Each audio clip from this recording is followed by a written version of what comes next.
الله وبركاته نحمده ونصلي على رسوله الكريم أما بعد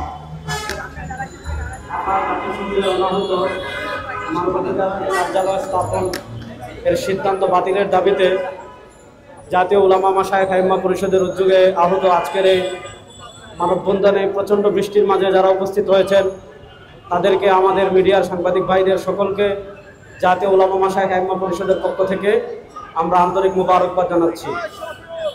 আমি প্রথম যে কথা বলতে চাচ্ছি সে কথা হলো, আমাদের কাছে পৃথিবীর শ্রেষ্ঠ গ্রন্থ আল কোরআন রয়েছে, আমাদের কাছে পৃথিবীর শ্রেষ্ঠ আদর্শ নবী করিম সাল্লাল্লাহু আলাইহি ওয়াসাল্লামের আদর্শ রয়েছে। আমাদেরকে মানবাধিকার শিখতে জাতিসংঘের কাছেও যাওয়া লাগবে না, আমাদেরকে মানবাধিকার শিখতে আমেরিকার কাছেও যাওয়া লাগবে না, আমাদেরকে মানবাধিকার শিখতে পৃথিবীর কারো কাছেই যাওয়া লাগবে না। আমাদের কাছে আল্লাহর কোরআন রয়েছে, নবী করিম সাল্লাল্লাহু আলাইহি ওয়াসাল্লামের আদর্শ রয়েছে, আমরা সেখান থেকেই মানবাধিকার শিখতে পারবো, পৃথিবীর কারোর কাছে আমাদের যাওয়ার কোনো প্রয়োজন নাই। দুই নম্বর আমি যে কথা বলবো, জাতিসংঘে প্রায় 16 থেকে 18টা রাষ্ট্রে তারা জাতিসংঘের মানবাধিকার কার্যালয় খুলেছে।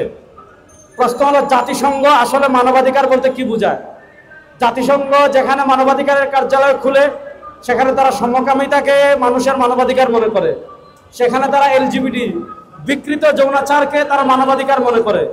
নবী করিম সাল্লাল্লাহু আলাইহি ওয়াসাল্লামকে নিয়ে কটূক্তি করা, আল্লাহকে নিয়ে কটূক্তি করা, কোরআনকে নিয়ে কটূক্তি করা, ইসলামকে নিয়ে কটূক্তি করা, এগুলোকে তারা মানবাধিকার মনে করে। খ্রিস্টান রাজ্য প্রতিষ্ঠা করা, এগুলোকে তারা কি করে? মানবাধিকার মনে করে। এজন্য আমরা মনে করি এখানে মানবাধিকারের আড়ালে পশ্চিমাদের যে এজেন্ডা রয়েছে, এলজিবিটি কিউ, সমকামিতা, পশ্চিমাদের যে এজেন্ডা রয়েছে ইসলাম বিদ্বেষ, পশ্চিমার যে এজেন্ডা রয়েছে বাংলাদেশ থেকে ইসলাম এবং মুসলমানদের নাম মুছে দিয়ে পৃথক আলাদা খ্রিস্ট রাজ্য জুমল্যান্ড প্রতিষ্ঠা করা, এগুলোর একটা প্রেক্ষাপট তৈরি হয় জাতিসংঘের মানবাধিকারের অফিস দিয়ে।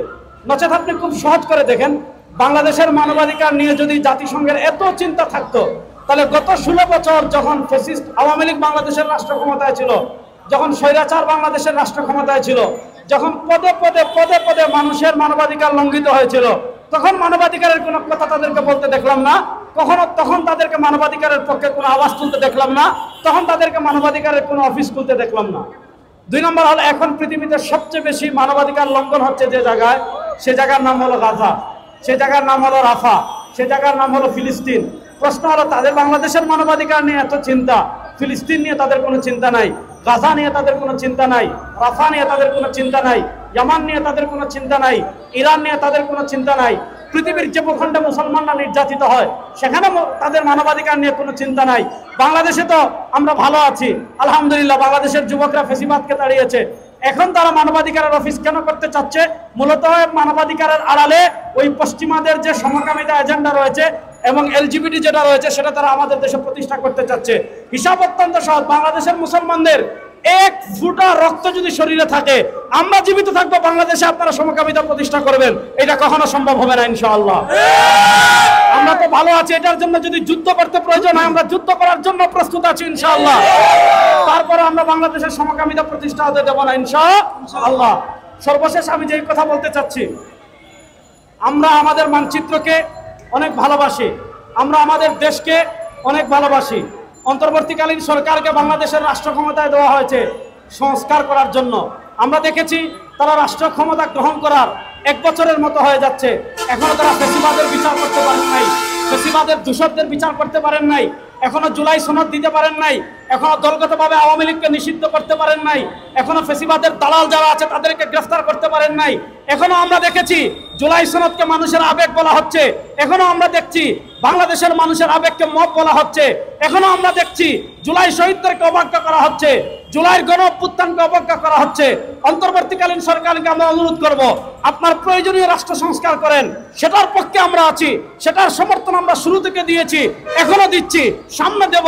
কিন্তু সংস্কারের নামে যদি আপনারা সমকামিতাকে প্রতিষ্ঠা করতে চান, সংস্কারের নামে যদি আপনারা পার্বত্য চট্টগ্রাম নিয়ে কোনো ষড়যন্ত্র করেন, আপনাদের সাথে আমাদের কোনো সম্পর্ক থাকবে না। সুতরাং আমরা আমাদের সর্বোচ্চ দিয়ে, আপনারা দুর্নীতিবাদদের বিচার করেন, আপনাদের সাথে আমরা আছি।